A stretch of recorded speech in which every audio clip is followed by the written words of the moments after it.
Wednesday with Ari Gunzberg. I'm so excited to have you all here today, whether you're streaming live or watching the replay, whether on LinkedIn, YouTube, Facebook, Twitter, etc. We're really happy to have you here. And I'm so excited to have my guest here today, Ari Gunzberg. By the way, if you are here either in the live or the replay, say hi. Definitely add to the conversation. We want to hear from you. That's why we go live. So absolutely make sure to check in. And I'm even going to open up the window that shows me when people check in, because that would really help. So Ari and I have been talking about doing this, or I've thought about asking Ari forever. He's one of those guys where it's like I never asked him, but I never realized that I never asked him, just because he's in my life. Like, I see him a lot. I talk to the guy a lot. I have a lot of conversations that I wish were recorded with Ari, because we just talk about really great things together, and he's a very inspiring guy. But we've never formally done this. So, Ari, I'm so glad to finally be here with you. I'm super excited to be here with you. Yeah, it's been quite some time. I've seen these water cooler Wednesdays, and I'm like, I should get on that. Yeah, We're sorry. on I'm the sure you phone were and everything, and insulted it's that like I hadn't awesome. asked you. No. I don't get insulted. I mean, maybe there might be times in the future that I might get insulted, but I do everything I can to not get insulted, because you know that the one person that I don't want to be is the person who's like, again, I'm going to be insulted. I'm like, nope, no thanks. Well, you are joining an amazing list of professionals who have been on the water cooler, including two of them who are here today in the audience. Jennifer Schumann, hi Jennifer. She Hey, says good Jennifer. to be here. David and Ari, and a mutual friend of ours, Steve Fredlin. What's up, cool What up, people? Steve? I don't know if he was talking to me with cool people, but what's going on? So, all right, let me I let tell me people I used to be officially. cool, you know? What's that? I tell people, yeah, I used to be cool. Yeah, until I don't know if I was ever cool originally, but nowadays my kids always remind me that I'm not. So let me do this official intro. So Ari, if it's outdoors, you could probably find Ari Gunzberg doing it, from scuba diving to paddleboarding, hiking to rock climbing, caving to kayaking. Wow. And many activities in between. I don't know if there were any that we hadn't listed. Ari loves the outdoors for the life-changing adventures and true introspection it provides. Ari went through a lot growing up, from a tragic moment as a young child to partying and using drugs as a teenager to scuffles with police and more. I was never that cool. These moments sparked a chain reaction of positivity and growth as Ari slowly turned his life around and began working to create lasting impact in the world. Today, Ari uses the wisdom and strength forged through these experiences to empower others to unlock their own everyday greatness. As an award winning speaker, writer, and coach, Ari brings his expertise on cultivating a greater sense of belonging to conferences, boardrooms, and beyond, inspiring people to unleash their greatest selves. Ari uses captivating stories of the great outdoors to help others and find the power of being radically engaged and a part of something. Ari continues to crack the code of human connection, helping people seek real belonging and real community using his essential framework, the five keys to greatness. And if you are not currently following Ari on LinkedIn, and that's where I follow you, so it could be other places as well, but I highly recommend following Ari, because you'll be just in the middle of another day sitting at your computer, and you'll open up your LinkedIn feed and see the most beautiful views. Ari, like 100 feet below the surface, scuba diving or climbing a mountain or whatever. It's really inspiring and it's a nice little refresher for me. Thank you. So I think you have an old version of that bio and everything, because I changed scuffles to like run-ins, because I realized the scuffle sounds like I was like, going fisticuffs with the cops and everything. So it never Like, got no, that no, that's crazy. not Okay, exactly what happened. that's No, fair. no, no, no. All right, Yeah, so but the words we use, you know. Yeah, yeah, yeah. It's true. Nowadays with ChatGPT, everybody's becoming a wordsmith, though, so that it does help with that a That's little true. bit. So, okay, Ari, I warned you that this thing we go right into the 6 and 60. It's six rapid fire questions. All of the questions, all together, should be answered within 60 seconds. If you're unable to do that, then the interview ends right there. Okay, so no, we'll still let you live. I know. I know. So, all right, are you ready for 6 and 60? I'm ready. Give it to me. All right, Ari, when you're feeling overwhelmed or burned out, what do you do to reset and recharge? Get outdoors. That was an easy one for you. What's your summit? Like what's number one on your bucket list, whether it's an outdoor adventure or a professional or otherwise? I really want to get to the top of Everest, but for now, it's becoming a dive master in scuba diving. Cool. What is the scariest experience you've ever had in the wilderness? I hike around Maryland sometimes because there's not much that can kill me, but I know you're all over the globe. Nothing comes to mind. Um, Probably seeing bears like outdoors, like when there's nothing between you. Yeah, they really need to put cages in the wilderness.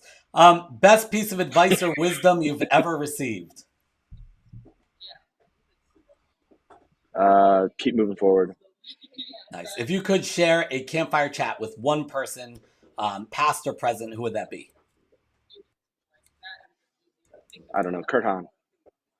Okay. And in 5 words or less, what's the meaning of life? Togetherness. Ooh, I like it. Nice. All right, cool. So you almost made it. That was really good. Almost. Interestingly, the Yeah. thing Kurt that, Kurt Hahn, by the way, is the go ahead. yeah, go ahead. Yeah. Who is Kurt? But Kurt Hahn's the guy who developed Outward Bound. Oh, cool. Okay. Outward Bound being like the team building outdoor type things. The experiential education using adventurous stuff is probably the best way to put it.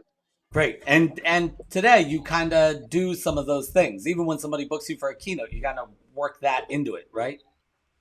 If I can, yeah. Like there's some keynotes where we do a pre-hike and everything. Like there's a conference coming up where we're doing like a pre-hike out in the Utah wilderness. We're going to be hanging out in the red cliffs of Utah, and hopefully the waterfall will still have waterfall in it. We'll be able to splash around and get wet and just enjoy ourselves. So it's looking forward to that.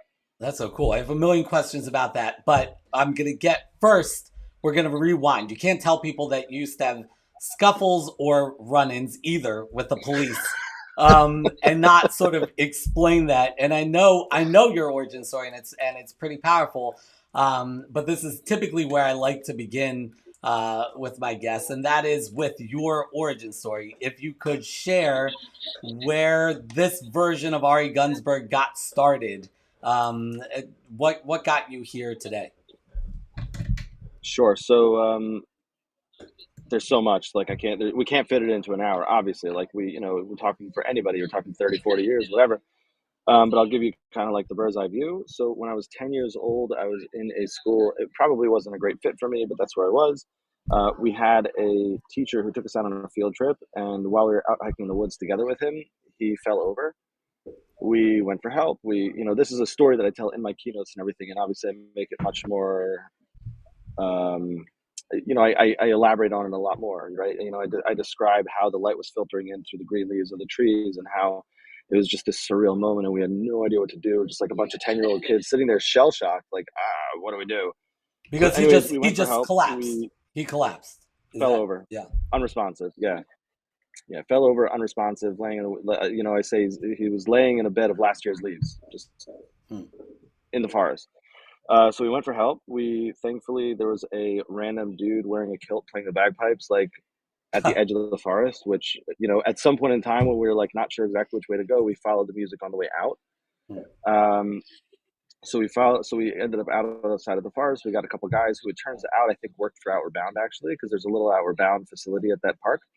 And so they came back with us. So one guy took all the kids away so that we were no longer with our teacher, and the other guys had started doing CPR. They sent us home. They didn't tell us anything. We found out later that he did not make it. And basically, he had passed. Like when he fell over is when he passed away. Wow. Um, yeah. So we go Was from this that like a to younger guy or an older teacher? he was 50. He was Wow, 50. wow, scary. I mean, you were a kid. You heard Mandelbaum like back then. Like, do you remember hearing about that or no? Yeah, I think so. But now at this point, I don't know if just You're remember you. yeah, Yeah, right. I'm saying you were a few years older than me, so like yeah, it might not have even hit your radar because a lot of parents might have been like, "Ooh, hush, hush," you know. right. Um, so so from there, like we ended up in seventh grade. That was fourth grade. So it was fifth and sixth. They gave us brand new teachers for who knows what reason. So like we were just not having an easy go of it. Seventh grade, we had major problems with our general studies teacher. So much so that when I asked somebody recently, I was like, "Oh yeah, what about this, situation?" He's like, "I blocked that whole part of my life out. Don't even bring it up." Hmm. I'm like, "Whoa." Um, so we had these. So, anyways, I left the school in seventh grade. A month later, they decided to expel me. I was like, "You can't expel me if I left." Yeah. But yeah, so I left there. I went to the other school in town, and I started to like make friends with some of the cooler kids, and a lot of kids that I was friends with. We all kind of started going down the same path together, right? We were all trying to hang out with the cooler kids that were older than us. We were all trying to do the things that all the cool kids were doing and everything. If you remember in the late '90s, early 2000s, there were a lot of like TV campaigns of like, this is your brain, this is your brain on drugs, Hmm. But we were like, that looks cool, like let's see what it's like. Or tell yourself like, they mean the hard stuff, not the, and then it's funny because like you start with a lot of times a lot of people they start with the easy stuff and they don't realize that they're ending up with the hard stuff. Like for instance, this kid that I'm thinking of right now, who's no longer with us. We were at somebody's house one time and he disappeared in the bathroom with somebody because they were just like shooting up in the bathroom all night. I'm like, what are you doing? He's like, oh, it's so amazing. I'm like, yeah, but you're shooting heroin. Like, why? Like, what are you doing? And he's like, oh, it just feels good. I'm like, you're an idiot, whatever. But like, so unfortunately, he did not make it. So I went through this whole period of friendships and everything like that, where a lot of us were just kind of getting in trouble, or doing stuff that we could be getting into trouble for, but not necessarily getting caught in drugs and like smoking pot nowadays is like so much less of a thing, right? It's like almost legal even federally, and so like I see kids nowadays and like they're just smoking everywhere. I'm like, like people used to get arrested for just having something on them that had residue in it. You know what I mean? Like you should just understand how much simpler it is nowadays that like this is like basically nobody really looks at it as if it's illegal anymore. But anyways, so we were doing a bunch of stuff. I mean, most of the stuff with the police was basically like pot, So like if pot had been legal back then, I don't even know if I would have had anything with them. Right. Um, anyways, so like I went through all these difficult situations, and there are a lot of them. Yeah. Oh, looks like I don't looks know, like get myself into situations. okay. Go ahead. Yeah, you What's froze for wrong? a second. Okay, yeah, no, I get myself into these situations, and the stories they leave are pretty cool, but not necessarily the best situation at the time.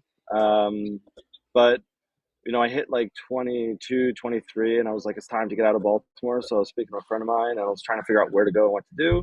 And he suggested I go to this, upper school. Like it's called yeshiva. Like, it's like an upper school for Hebrew studies.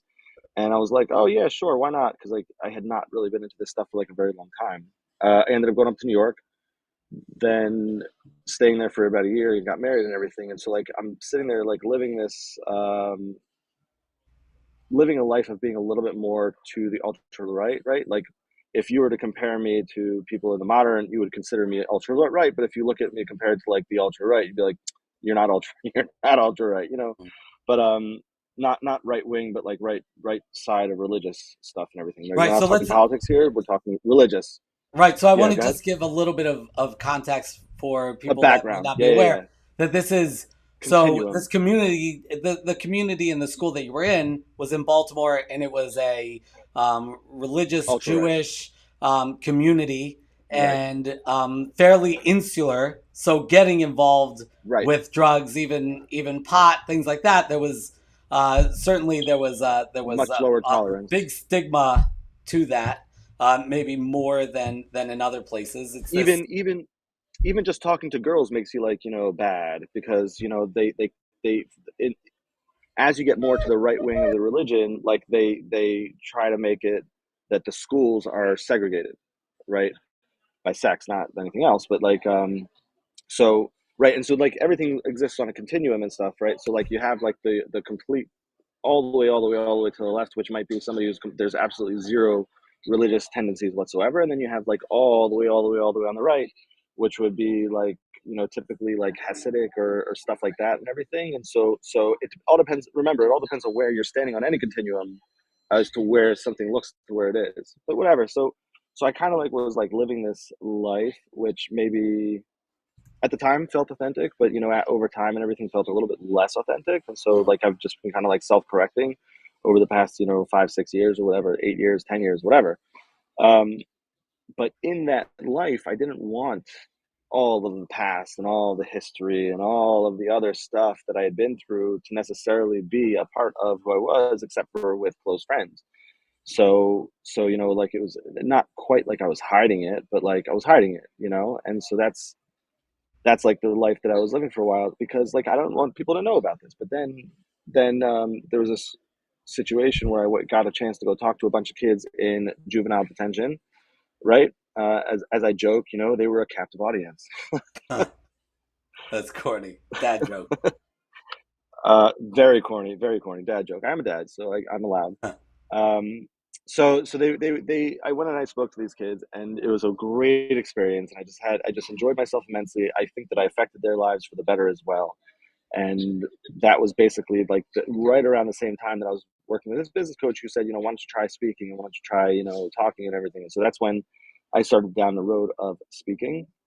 Mhm. And as I started down that road, I started to realize that instead of my past being a liability, which I thought that it was, and that's why I was like trying to hide it and stuff, that if what I'm trying to do is help people, teens, adults, whatever, then my past becomes an asset, really, right? Because it's like, look, man, I went through all of this stuff, right?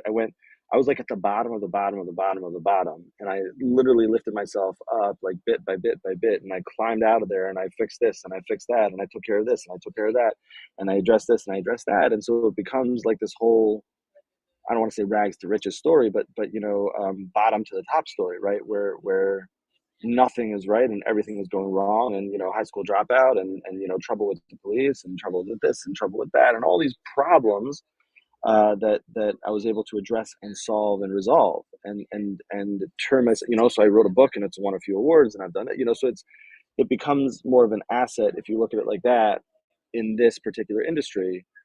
And every once in a while you have to jump off the cliff and hope the parachute catches you on the way down, or hope that the water catches you at the bottom if you're jumping off a cliff over water.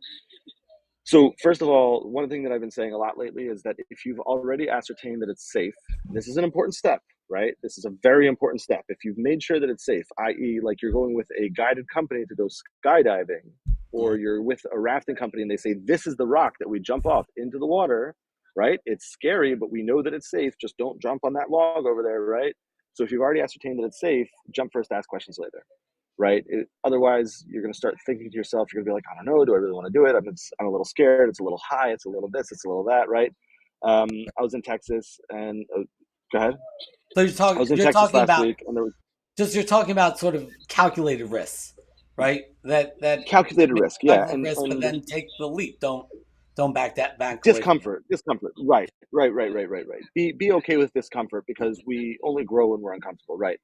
And at some point in time, as I was moving into this world, I had to decide, like, do I want to put stories of the fact that had run-ins with the police onto the internet?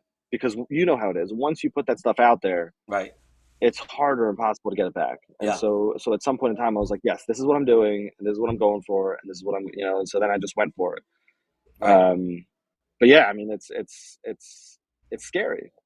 Just Yeah. like with many things in life, right? It's a scary thing to do, but if you recognize your own strengths, and you recognize that it is a calculated risk and everything, then you just jump first and ask questions later. Don't think about it so much. You'll psych When yourself out you if you think about it too much. right. So when you enter and you're about to give a keynote in within an organization, right, or an association, and it's a business group. your story is very unique. So I don't know how many people in the audience are checking the boxes and saying, "Yup, grew up in Mayberry or some very insular religious community. Yup, had a horrifyingly traumatic event in my childhood that was never really taken care of in due time. Yes, got into scuffles with the police, so to speak, um, and into drugs, and then found this path back. If it's only a small percentage of the people in the audience who could check all those boxes, why do you think this really works with audiences? And I know that it does work with your audiences. What is it that people can relate to or are relating to when they relate to you and your story? Well, so first of all, remember we have to just find similarities. We don't have to be the same, right? Yeah. Like even if you want to go into like the body language thing and start talking about mirroring somebody's body language, right? Like if I go like this and you do the exact same thing, it's creepy, right? But if I've got my hand up on my face and you have your hand like near your face also, it's not creepy. It's it's getting in sync. And so when I'm there, I'm focused on getting in sync. Like I don't actually talk about the insular community, right? Like I barely even mention that. The closest I get to that is saying that he was called, my rabbi, my rebbe, right? Mhm. So as far as people are concerned, right, we're just a bunch of 10-year-old kids on a hike with a teacher who's just a slightly different teacher because he's a rabbi instead of a Right. teacher, right? So we're trying to make those connections anywhere that we can. And then like also like I bring up scuba diving in my keynotes, and a lot of people can't necessarily relate to that initially, Mhm. but what they can relate to is that so scuba diving costs a lot to do, to train, and then to continue doing. And it's very clear that when you just went out of your way to go scuba diving and you have 30 minutes of air to be at the bottom or 40 minutes of air to be at the bottom, that you should not be thinking about your grocery list, and you should not be thinking about your to-do list, and you should not be remembering what that person said to you this morning that made you feel bad, right? Because you're here, the clock's ticking, there's 40 minutes left. Yeah. And so that's not that relatable. But I bring it over to everybody else because I say, look, it's very clear for scuba diving that this is the case. But what about your life, right? How much does it cost to live your life? How much does it cost to be in your own life? How much effort are you putting in to be around the people that you love, right? Clock's ticking, right? Right. It seems like a long time because we have 120 years on the, or whatever, however many years we have. But the clock's ticking. We don't know when it's over, and the clock's ticking. It's Right. it's we're so the more that we can be engaged with the people around us, the more that we can be focused and fully present to what's going on in front of us, the better off we are. Yeah, I love that. So you're using these sort of extreme, unique examples to show that we're all very similar and experience very similar things. But because we're so used to our stories or so used to our stuff, it seems mundane. I love that you use your incredible experiences to kind of open that up with people. But you also have a framework that you develop. Can you talk to us a little Yes, about that? So that's the 5 keys to greatness. yes. I'll give you the basic gist. Actually, I'll start from where I created it from. I wanted to give my daughter the experience of being in sleepaway camp by the camp that her grandmother was a cook in. And so we went and we worked in the camp. It was a year too early, which was lucky that we did because the next year was COVID. So I went to work at this camp. I figured, it'll give me like some downtime out in the mountains with the family to kind of, develop something in my speaking business. Right. I took a job as a driver, which means that I spent about the whole summer in a van driving around. I drove the equivalent of from the East Coast to California, back to the East Coast, and then back to California again. So Wow. about 8 or 9 thousand miles. Yeah, over the course of the summer. And in that time, as you can imagine, I had a lot of time to listen to podcasts, to listen to books, and also for introspection. And so I started developing this thing, and I was like, what are the real main areas that somebody should kind of like look at in their life to develop their life to be bigger, better, greater, more amazing, etc. And I kept on like adding things like this is really important, and then being like, no, that's really part of that. Like for instance, let's just take charity, right? Well, charity is good and it's important, and we feel good when we give it, but that's really part of a larger category called giving, right? Mm. Because it's not just charity; it's also oh, a new person just moved to town. Let me take them over a cake, or let me bring them over a loaf of bread, or a sourdough, or let me just go say hi, right? And that's giving of your time to somebody who you wouldn't necessarily Yeah. give it to. Oh, my neighbor's, not feeling well. Hey man, can I mow your lawn for you real quick? You're giving them something. It's not charity, right? I mean, unless you want to call it charity, but then your neighbor's gonna not like you very much. I'm gonna do charity with you. I'm gonna mow your lawn. No, um, but so that there are all these different things that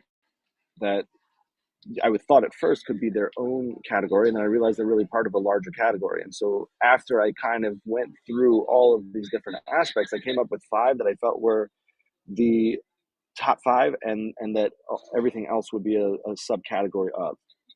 And those five are: give, to be more giving, to provide for people and everything; reason, to have a defined purpose for living; engage, to be more present in the moment; amazing, to have more of a positive mindset; and then tenacity, to be persistent with everything that we do.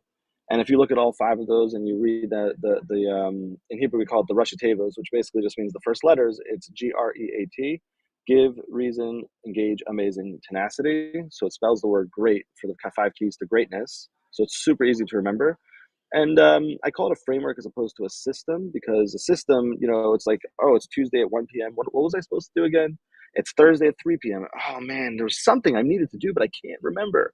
Right? That's like a lot of these systems. You need a manual. I call it a manual a mile high to know what to do, when to do, how to do.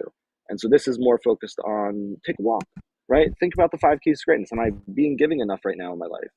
Do I am I clear on my purpose? Do I have clarity there? Am I distracted lately, or am I paying attention to the people around me and to my own life? Amazing. Like, how's my mindset doing? Am I all stuck in a funked out mindset where everything is like, oh, I can't believe it, and it was so stupid, or that, like, are we in a negative space or in a positive space? And then tenacity.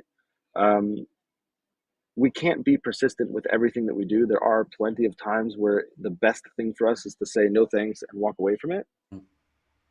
But when we need to be persistent, there's a lot of times when that thing is going to try and crush us and not let us keep moving forward, and hold us back, etc. And that's the times we need to sit there, step up to the plate, and be like, okay, I'm just going to get this done, keep moving forward, right? We got to keep it going, we got to keep moving, right? And that, Right. as an entrepreneur, for anybody who is an entrepreneur, that happens all the time, right? Like, people look at an entrepreneur sometimes and they're like, what are you doing? Like, this doesn't make any sense. And the entrepreneur has to be like, in a lot of cases, has to hold on to that concept and be like, no, this is the right thing to do. This is going to make a difference. This is going to change lives. This is going to make money. This is going to whatever, and keep moving forward. Nice. And I like your focus on tenacity and talking about keep moving forward because like I said before, if you're following your LinkedIn, it looks like you take a lot of breaks. Like you stop moving forward a lot of times because you're out there in nature. In reality, you've sort of been a genius with this where that is work for you now, getting out there in nature. But for a lot of us, it's not, but you do model that ability and the importance to get out. It is work for me because it's like, oh, it's marketing or whatever, right? I also remember, as an entrepreneur, I work odd hours. So if I take a break at 1 o'clock in the afternoon on a Wednesday to go hiking, I'm probably working at 7 p.m. that night, or whatever, or like picking up a couple of hours of work at 10 o'clock, going through emails and stuff like that. So it's not that I don't work, trust me. Right. But what we all should recognize, though, is that getting outdoors and going for walks and doing things like that, where you're able to rejuvenate, or you're able to take care of yourself, and you're able to like reframe your brain, it's not work per se, because obviously you're not sitting there and emailing the client. But if you're not doing that, you're not able to function at work. I mean, you're a burnout specialist, or you talk about burnout a great deal. You know it as well as I do, right? If people aren't taking care of themselves, then they're pushing themselves to the very edge of what is possible. And then they end up in a point where, 8 months, 10 months, 12 months might go by. They can't do anything. And also, sometimes all you have to do is just go for a 20-minute walk outside. Yeah. So don't be afraid. You might have to get your boss on board with it, or go early in the morning or in the evening. And sometimes I'll just go late at night, right? If depending on the neighborhood you live in. If you live in a decently safe neighborhood, I'm not suggesting you go hiking in the woods at night, but you can just walk around the neighborhood, get a few miles in, right? I've done plenty of like 11:30 at night because I didn't get a chance to walk all day. I go at 11:30, I walk for an hour, I come back, I feel great, right? And 30 minutes later, I can be in bed sleeping. Um, But you need to give yourself that time. You need to give yourself that self care, because if you're not, then you're not going to be able to work. So it's Yeah. pretty important. Yeah, I often think about the this model on meaningfulness, where there's the argument in the model is that there's this pull, there's this tension. This is half the model, but half the model is about this tension between self and others, taking care of ourselves and also taking care of others. So, like you were talking about giving, but also being engaged in your life and reason and all of that, right? Um, but the other side of it is this tension between being and doing. And I feel like we often don't give ourselves the break to just be. And I think that not only is that important for resetting, but like you driving that bus, like with all of the driving you were doing for camp, you were coming up with all these things. You were synthesizing all of these experiences in your life, and I imagine thinking about different role models and things that you were hearing on these podcasts and what experts were saying, and you because you had the opportunity to just be, you were able to formulate this. And there's a great subreddit, shower thoughts. Like sometimes just pausing, you come up with these brilliant ideas. But if you're going, too often the creativity doesn't come. You need to give yourself that slack, and getting out in nature, I imagine would be a huge piece of it. And I want to ask you about what it means to be a wilderness coach and how you incorporate this wilderness part and this outdoor part into your coaching, and your speaking generally, and your well, I guess you already talked about how you do it in your life, but how do you help others? But before that, Jennifer said, good idea to give permission to take a break from doing, and this is where epiphanies tend to happen. Definitely. And Jennifer is an artist. You met Absolutely. an amazing There's mentor. Abraham Maslow. You know the hierarchy of needs, Mm, right? yeah. Dr. Abraham Maslow. So he has a quote that says, "Almost all creativity involves purposeful play." Hmm. It's okay to take a break, play a game, enjoy yourself, relax, and walk away. Because if we're all, like you're saying, if we're always doing and never being, we start getting into trouble. But so the question you had asked is about the wilderness coach. So the great outdoors is a capricious beast, right? As people say that a lot of times about the sea, right? So I'm not arguing about the sea, but the great outdoors in general. And my first responder instructor used to say that the great outdoors is um, now I just blanked on it. I had it and it just Yeah. That's okay. anyway. Oh, it's the great equalizer. That's what he used to say, right? Because the great outdoors doesn't care how much money you have, doesn't care what you have in the bank, doesn't care about anything, doesn't care skin color, doesn't care sex, doesn't care anything. It's going to give you what it's going to give you, and it's going to give the same thing to everybody in that location. So if a person has the right gear and they're out in a bad storm, they'll probably be fine. If they don't have the right gear and they're out in the rain and everything, they might be experiencing hypothermia and stuff. But the outdoors puts us in places where we're kind of able to get out of our mind. And in the coaching scenario, that's very good, because sometimes we're like set in our ways and we're stuck in the places that we don't necessarily want to be. And it takes a little bit of like a jostling to get ourselves out of that. Now, I do it for everybody. I do it for anybody who wants to take advantage of it. Like one of my clients right now, like, I was like, oh, are we on for this week? And he's like, yes, but can we please reschedule to do it when you are near me and outdoors? And I said, sure, no problem. We'll do the session outdoors instead of like Zoom or on the phone like we tend to do. And whenever we get outdoors, and I've seen this when I've taken like team groups out and everything else, like it it opens people up. It allows them to talk about things they would not necessarily be comfortable talking about in another situation. And it just it's so invigorating. It's so good for us. There's so many studies coming out now about just how amazing nature is and how much it heals us. And like you'll look and you'll see stuff on Instagram where people are like, studies actually say that even just looking at nature on your phone is helpful. Now, I would disagree with that vehemently, because it's just not the same. And the problem with a study like that is that people will be like, great, so I'll pull up a video of a waterfall and I'll look at it for 2 minutes and I'm good. And you're like, no, no, no, you're not good, because part of the reason why that waterfall is so invigorating for the people who go to it is because they have to like, find it online. They have to get the map. They have to drive out to the trailhead. They have to hike 2.5 miles to get in there, and it's hot and it's exhausting. And the bugs are biting them everywhere, and they're like getting to the point where like, I don't know, it's so far away. Should we really go? Like, I don't know. But then they get to the waterfall and they're like, oh, it's amazing. And then they get into the, and so like one thing that I ask a lot when I take groups out is after we get to the point that we're trying to get to, I'll look at or like we've just finished the main activity or whatever. I'll look at them and be like, worth it every time, worth it.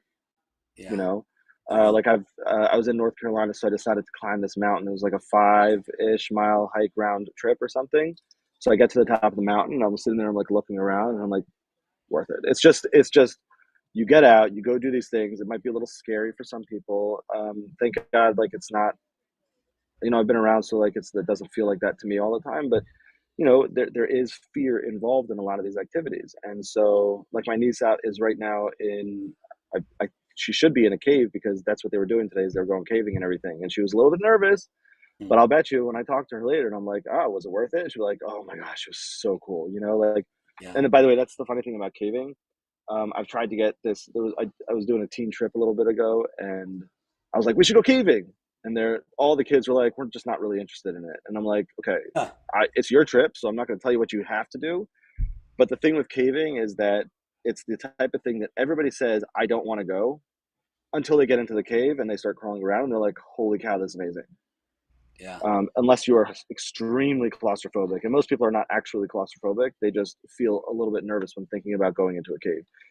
But if somebody has an actual phobia of claustrophobia, maybe don't do that. But Yeah. I think I probably draw the line at like what's it called, spelunking. That's when you're going down the holes and they're tiny and yeah, yeah, walking into a yeah, yeah, cave, yeah. that's okay. Um, I haven't done any real spelunking. Spelunking is usually when it's much more vertical and you need to use ropes and harnesses and stuff Yeah. like that. I have been in a cave that's nearby where we are right now. Yeah. I missed what she wrote Oh, just way here. too Yeah. quickly.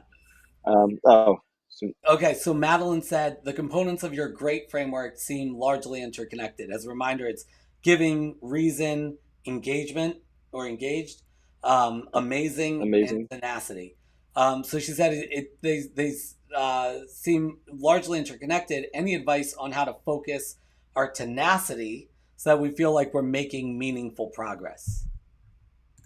It's a great question. Thank you for asking. Yes, with goal setting, with any type of thing like that, right?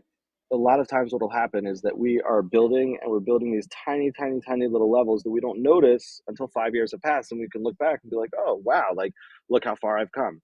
So, either keeping a journal of what you've accomplished every single day is one particular way to do it, or to sit there and this. I'm sure you've heard of this before, but to set up micro goals, right? My main goal is to do this, but in order to get here, I'm going to do all these smaller things each week or each day or whatever, and that will lead me over to this point.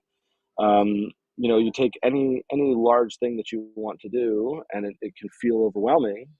But if we channel the tenacity, then we'll be able to do it. But sometimes the way that we do that is we just look at the next spot that we need to get to. I've done 6 times or so. I did this charity bike ride for kids with cancer. It was 180 miles over the course of 2 days. A lot of riding. And one time I did it and I was absolutely not prepared because I just done an outdoor trip like the week before. So I gotten no bike riding in. But I did the whole thing. I did the entire ride, every single mile. I did not get off the bike. I did not get into a car, which you're allowed to do. They won't penalize you. Um, and the way that I was able to do that is by, like it got to the point where I was so beat. It was like mile 95. There was this massive, like 6 mile hill or something. And to climb that hill, I just was like, okay, there's a lamppost 50 feet ahead. Just going to get to there. That's the only thing that I have to worry about right now. I don't have to worry about the rest of the hill, right? There's 6 more miles coming. If you start thinking about those 6 miles, you're not going to be able to do it. But if you focus on just that next step that you need to do, then you'll be able to get to there and then find a new next step.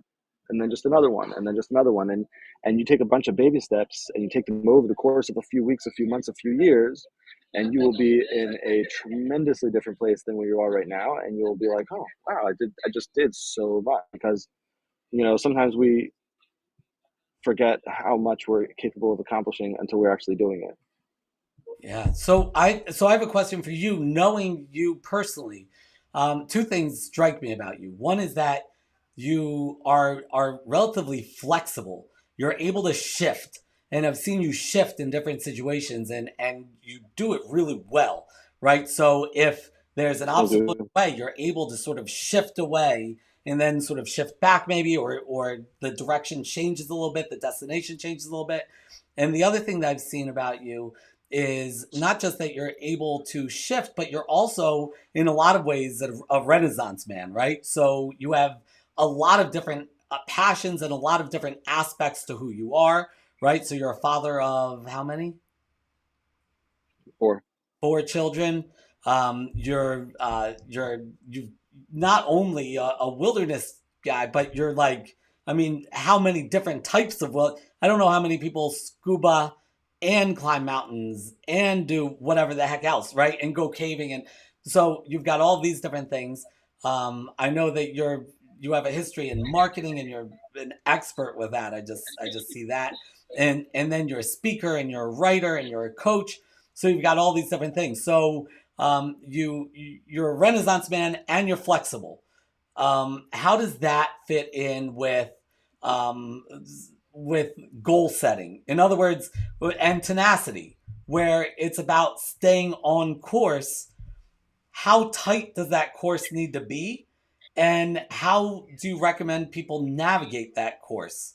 When you were recovering from, when you decided that you wanted a better life for yourself, um, did you have a very specific image? How specific was your goal, or was it broader than that? If you could speak to that, I'm really curious. Just knowing how successful you've been with the flexibility, but also knowing some of what I know about how other people talk about goal setting.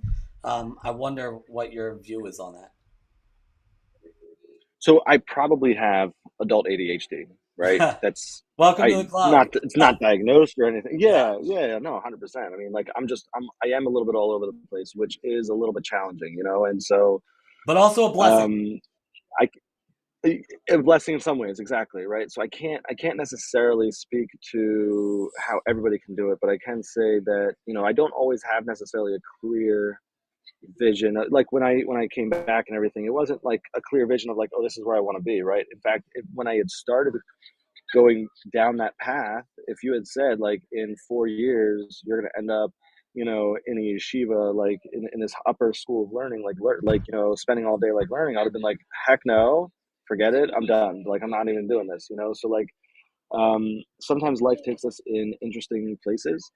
Something I've been working a lot on lately is this kind of, um, so I'm going to put it in one way. So I've been working on my faith, right? So in my world, that means, you know, like just relying on God to sit there and like, you know, just run the world how he's going to run it. I know everybody has their own, you know, belief system and their own structure and stuff. So the better way to put it for a larger audience would be to say, I've been relying a lot on a knowledge that the world is going to do what the world is going to do, right? So whether you want to call it destiny, but I don't think the destiny is necessarily the right word because we can change it. Like we're not locked into what we want, right? We can kind of like manifest stuff. And so I've been working a lot on just being able to channel the things that I want to channel when I can channel them, and to be okay with what happens when I can't, Hmm. or when it's not exactly what I want, right? And so that's a big thing, right? You know, the it's like the serenity prayer, right? Like, God, grant me the serenity to accept the things I can't change. Like, if you can recognize you can't change it, okay, take a deep breath and let it go and just be there. And the courage to change the things that I can. Yeah. So if it's something that's within your life, within your power to change, heck yeah, man, get up and do something about it. And the wisdom to know the difference. And that's the real key. So like I'm just like trying to like think of like some examples and stuff if I have any. Um,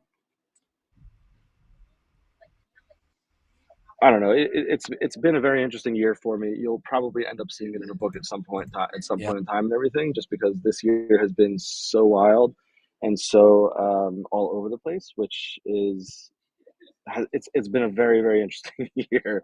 right. I really do want to write a book about it and stuff like that. So like we're coming towards the end of the whole escapade, I guess you could say. Hopefully, hopefully everything will be resolved by the end of the summer or so. And Chapter. so, you know, I heard somebody recently say, you know, talk about your scars, not your wounds, you know, Hmm. not your open wounds. Yeah, right. Right. So I'm hoping to put it into like a little bit of a book where I can just kind of bring some of my thoughts and introspection and things that I've learned over the course of the year and stuff, and share it with people and stuff. But Yeah, I like yeah, I that. mean, I like that some vulnerability. I really appreciate that vulnerability because oftentimes people in the quote unquote thought leadership space, we like to pretend that we've got it all figured out and that we're a finished product.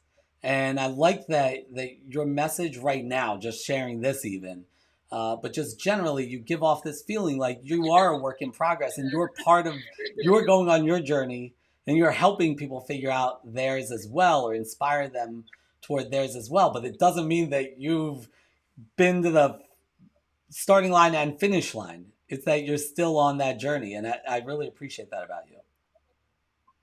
yeah, thank you. And I continue to work on learning new things because it helps me in my own life, and then I can also bring it back to my clients and to my to the audiences that I present for and everything like that. Mhm. Um, but the main thing that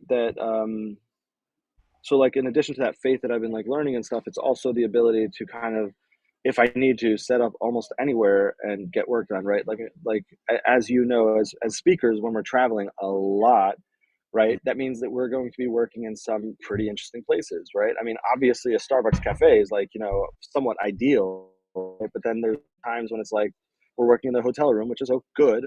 And then there's the times when it's like, okay, checkout is at 11, but my speech is at 3 and I have to, the flight's at 6. So like you like check out, you go down to the lobby and you're working in the lobby. Yeah.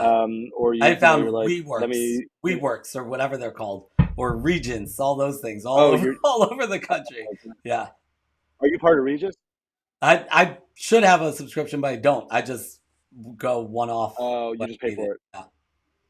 Yeah. Yeah, so I mean, like right now, I went out to Towson because I'm in Baltimore. I needed a place to be quiet and everything, so I went out to Towson. They have a co-working space through the university and everything, and so like that's where I am right now. But like I have my work in my bag with my laptop and with my this, and I can just kind of like just get comfortable anywhere, right? That's a skill that we don't all have, and so it's just about being comfortable and connecting with the people around us, even when you only know them for like a tiny little bit, Yeah. just which you're very good at, by the way. You're very good at like making people feel comfortable and helping them to just to laugh and just enjoy themselves and everything. And it's something that I aspire to and I work on all the time, right? Like just to joke with people when you see them and to to treat people nicely. It's something we forget about, right? Like um I'll give you one example, which is a little bit of an extreme example. I had a flight that I needed to take. Now this is the day before the event, so it's there's plenty of time. And I get to the airport and I scan my boarding pass on my phone, and they're like, "You don't have a ticket." I'm like, Mm, "What?" They're like, "You don't have a okay. ticket." I'm like, "What do you mean? I have a ticket. It's right here. I have the boarding pass. I have a seat." They're like, "No, no, no. The ticket was canceled or something. So just come over to the desk." So I go to the desk and I call the guy. And again, right. So I'm working on my ability to have faith slash to be okay with things when they happen and not like flip out. Because when I was younger, I would probably have gotten very angry and started trying to call like the corporate office and make like a whole big stink. Yeah. And so I got on the phone with the guy who booked the ticket, and I'm like, "Yeah, no, they canceled the ticket." He's like, "What?"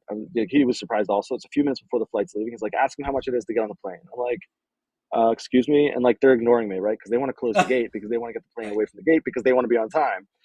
And I'm like, "Excuse me," and so she just continues to ignore me. And I'm like, in my head, I'm like, I'm not going to push it that hard to be on the flight because who knows? Like maybe this is God being like, "You don't want to be on that flight. You want to be on a different flight because something bad is going to happen."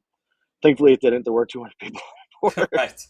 Um, but so whatever. So like I'm sitting there and I just was like, whatever. And so the guy, I called the guy. I was like, look, there's a Southwest flight in a few hours. There's seats on the flight. So he's like, no problem. He hangs up the phone. He calls me back later. He's like, I got you booked on the other flight. I got you booked back on the same flight that you had been booked on before. And this time it's going to work because we did it a different way.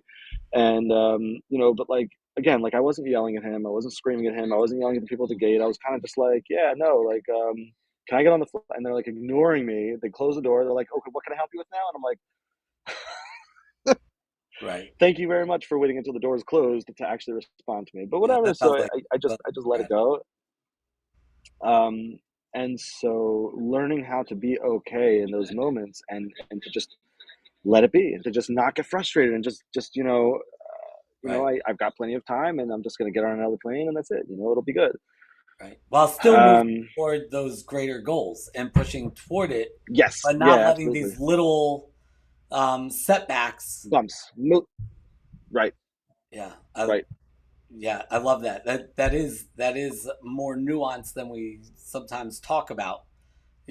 Goal setting and tenacity. That it's what does that mean to what extent?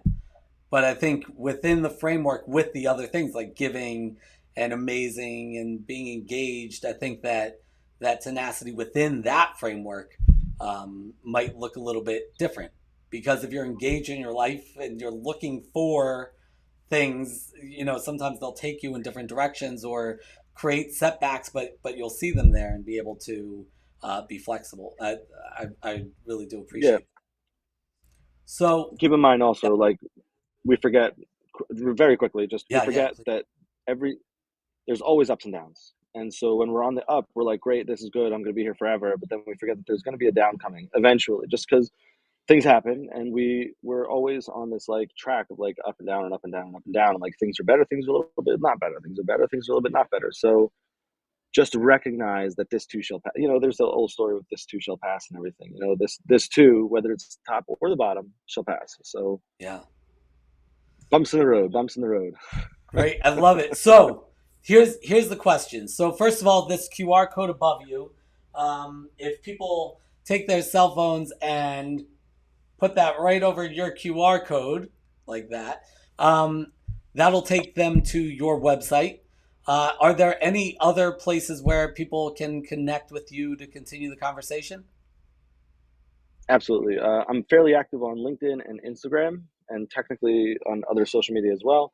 But reach out to me via email, via the website, via phone call, whatever. Love to talk to people.